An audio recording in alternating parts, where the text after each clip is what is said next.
अस्सलामुअलैकुम दोस्तों। तो क्या हाल है आप सबका। उम्मीद है आप सब खैरियत से होंगे। दोस्तों आज मैं आपके लिए एक ऐसी साउथ इंडियन मूवी लेकर आया हूँ जिसका नाम है थलावन। इस मूवी में थ्रिल और सस्पेंस दोनों भर भर कर डाले गए हैं। इससे पहले कि मैं मूवी की स्टोरी एक्सप्लेन करना शुरू करूँ, अगर आप मेरे चैनल पर नए हैं तो मेरे चैनल को सब्सक्राइब करें और वीडियो को लाइक करें और न्यू वीडियोस के लिए नोटिफिकेशन बेल ऑन कर दें ताकि आपको मेरी हर वीडियो की अपडेट मिलती रहे। इस मूवी के शुरू में हमें एक पुलिस वाला दिखाया जाता है जो कि मीडिया को अपने केसेस के बारे में बता रहा होता है जो कि मीडिया अपने चैनल पर अपलोड करेगी। चैनल की एंकर पुलिस वाले को कहती है कि मुझे उस रहस्यमय केस के बारे में जानना है। पुलिस वाला ये सुनकर उसी वक्त घबरा जाता है और कहता है कि मैं अभी उस केस से उबरा नहीं हूँ, जिसके बाद वो उसे बताने का मना कर देता है। तो एंकर उस पुलिस वाले को कहती है कि अगर आप अपनी रेपुटेशन अच्छी करना चाहते हैं तो मुझे उस केस के बारे में बताएं, अगर आपको ये डील अच्छी लगे तो मुझे जरूर बताना। पुलिस वाला एंकर को कहता है कि मैं तुम्हें वो केस के बारे में सब कुछ बता दूंगा, लेकिन तुम करो कि जब तुम वो वीडियो को टेलीकास्ट करने लगोगी तो सबसे पहले मुझे दिखाओगी, क्योंकि मैं कुछ कभी कभी फ्लो में बहुत कुछ बोल देता हूँ और अगर मुझे कुछ कट करवाना होगा तो मैं जरूर करवाऊंगा। जिसके बाद एंकर मान जाती है और कहती है कि जरूर। पुलिस वाला मीडिया को बताता है कि कहानी है उन दो पुलिस वालों की जिनके रैंक तो अलग थे लेकिन मकसद एक ही था। ये कहानी नहीं बल्कि एक केस है जिसमें मैं भी शामिल था। कार्तिक का ट्रांसफर एक नए गांव में हो जाता है जिसका सीआई जयशंकर होता है। जब जयशंकर उसकी प्रोफाइल देखता है तो कहता है कि एक साल में तुम्हारे 5 ट्रांसफर हुए हैं, इसकी क्या वजह है। तो वो उसे बताता है कि इसकी वजह कोई करप्शन या चोरी नहीं बल्कि इसकी वजह मेरी तेज जुबान है, मैं सच बोले बिना नहीं रह सकता। जिसके बाद सीआई कहता है कि मुझे लगता है कि अब मुझे ये सब कुछ संभालना पड़ेगा और मुझे सीधा करना पड़ेगा, इसलिए तुम मेरे पास भेजे गए हो। कहता है कि कभी कभी चुप रहना ही पड़ता है, खास करके अपने सीनियर्स के सामने। उसके बाद वो उसे उसका लेटर देता है और कहता है कि ये राइटर को दे दो। पुलिस वाला मीडिया को बताता है कि इससे पहले कि मैं केस को आगे बढ़ाऊं, इससे पहले मैं आपको दो के इंसिडेंट बताना चाहता हूँ जो कि इस केस में हुए थे। कार्तिक अपने ऑफिस में ही बैठा होता है कि तभी कांस्टेबल आता है और कहता है कि जेल में एक इंसान है जो आपको अपना दोस्त कह रहा है और वो कहता है कि आपसे मिलना चाहता है। कार्तिक जब उसे मिलने जाता है तो वो कहता है कि मैं माना हूँ तुम्हारे स्कूल का दोस्त है। कार्तिक उसे पहचानता है और कहता है कि तुम यहाँ कैसे हो। उसे बताता है कि मेरा केबल का काम है और कुछ महीनों पहले ही एक और इंसान ने भी यही बिजनेस शुरू किया था लेकिन उसका बिजनेस नहीं चला। उसने मेरा बिजनेस उठाने के लिए बार बार मेरी केबल काट देता था, लेकिन जब मैं उससे मिलने के लिए गया कि ये सब तुम क्यों कर रहे हो तो उसने मुझसे लड़ाई झगड़ा शुरू कर दिया है। और गुस्से में आकर मैंने भी उसे धक्का दे दिया, लेकिन धक्के की वजह वो कांच के ऊपर जाकर गिर पड़ा जिसके बाद वो कोमा में चला गया। लेकिन पुलिस वाले कहते हैं कि मैंने ये सब जानबूझ के किया है,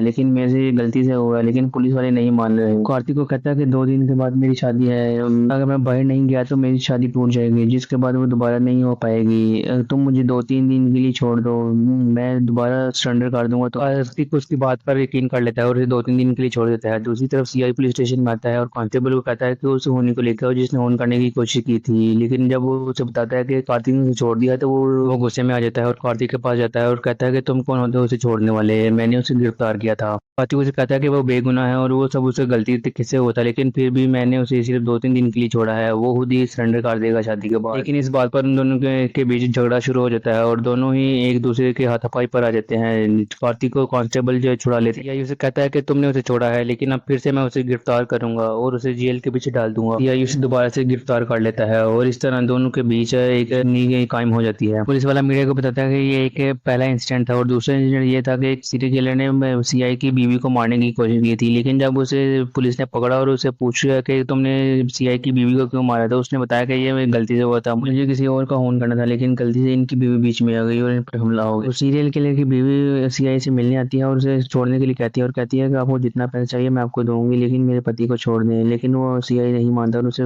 जाने के लिए एक दिन सीआई जब घर पर अकेला होता है तो सीरियल किलर की वाइफ उसे मिलने के लिए आती है और उसे पैसे देती है और कहती है कि मेरे पति को छोड़ दें और अगर आपको और पैसे चाहिए तो मैं और दे दूंगी। जिसके बाद सीआई उसे निकाल देता है, लेकिन फिर वो उससे भीख मांगना शुरू हो जाती है और कहती है कि मेरे पति को छोड़ दो, लेकिन वो उसकी बात नहीं मानता और उसे घर से निकाल देता है। अगले ही दिन उसे सीआई के घर से उसकी लाश मिलती है और नौकर ये सब देख लेता है, नौकर सबको बुला लेता है और जिसकी वजह से पुलिस भी वहां पर आ जाती है और इल्जाम सीआई पर लग जाता है। सीआई अपनी सफाई में कुछ नहीं कहता और जब इंस्पेक्टर कार्तिक वहां पर आता है और मामले की जांच पड़ताल करता है तो उसे गिरफ्तार करके ले जाते हैं, पकड़ लेता है और तमाम इन्फॉर्मेशन उसे निकलवा लेता है और कहता है कि तुम सेंटो का पता बताओ। वो सेंटो का पता बता देता है। जब वो सेंटो के पास जाता है तो सेंटो उस पर हमला करके भाग जाता है। दूसरी तरफ कार्तिक अपने सीनियर्स को केस की डिटेल बता रहा होता है, लेकिन कोई बड़ा सुराग न मिलने की वजह से उसे बातें सुननी पड़ती हैं और उसे एक दिन का वक्त मिलता है कि इस केस को सॉल्व कर दो वरना तुम्हें इस केस को हटा दिया जाएगा। सीनियर्स ऑफिसर्स कार्तिक पर इल्जाम लगाते बताते हैं कि तुम सेंटो यानी इस केस का जो बड़ा सुराग है उसमें तुम अपने घर पर आकर उस पर टॉर्चर कर रहे हो ताकि वो सीआई के खिलाफ गवाही ना दे सके। लेकिन कार्तिक इस चीज पर साफ इनकार कर देता है और कहता है कि इस केस से मेरा कोई लेना देना नहीं है, मैं सिर्फ सच की तलाश में हूँ। अगले सीन में हमें दिखाया जाता है कि सीआई को एक प्राइवेट नंबर से फोन आता है और उसे बताया जाता है सेंटो जो कि इस केस का बहुत ही अहम सबूत है उसे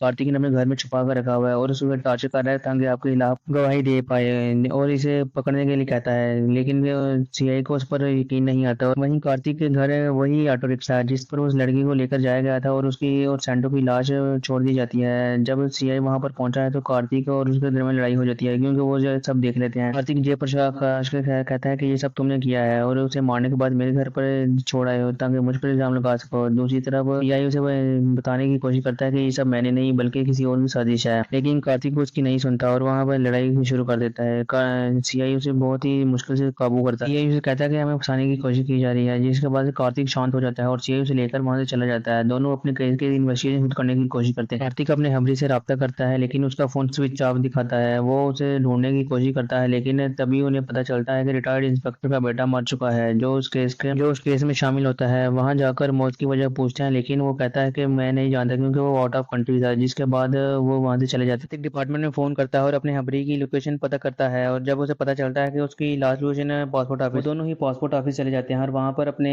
इस ऑफिसर के बारे में पूछते हैं। वो उसे बताते हैं कि ये यहाँ आया था लेकिन हमने उसे और ट्रैवल हिस्ट्री बताई। देखने के बाद वो वहां से चला गया था। कार्तिक ने वही चीज दोबारा दिखाने का कहता है। जब वो उसे दिखाते हैं तो उन्हें पता चलता है कि रिटायर्ड इंस्पेक्टर झूठ बोल रहा था, उसका बेटा कभी आउट ऑफ कंट्री गया ही नहीं, तो उसकी मौत बाहर कैसे हो सकती है, जरूर इसमें कोई गड़बड़ है। वो वापिस रिटायर्ड इंस्पेक्टर के घर पर जाते हैं तो उसे पूछते हैं कि तुम्हारा बेटा तो बाहर गया ही नहीं तो तुम क्यों झूठ बोल रहे हो। दोनों उसे मारने लगते हैं। फिर सीआई उसे दोबारा पूछता है कि तुम्हारा बेटा कहाँ है। वो सीआई को एक कमरा दिखाता है। जब सीआई उस कमरे में जा रहा होता है तो तभी कार्तिक को ऊपर से आवाज आती है। कार्तिक ऊपर वाले कमरे में चला जाता है जबकि सीआई सामने वाले कमरे में जाता है। सीआई जब वहां पर जाकर देखता है तो उसके बेटे की तस्वीर पर हाथ टंगा होता है, जिसकी मतलब उसका बेटा सच में मार चुका। कार्तिक ऊपर वाले कमरे में जाता है से उसे आवाज आई थी। जब वो कमरे में जाता है तो तभी उस पर हमला हो जाता है। वो देखता है कि एक मोटा ताजा आदमी और हथौड़े से हमला कर रहा है। कार्तिक बच्चे बचकर उसे मार देता है। वो कमरे का दरवाजा खोलता है तो वहाँ उसका शरीर टंगा हुआ होता है। जब उसे होश में लाता है और जब नीचे आता है तो तब तक देर हो चुकी होती है।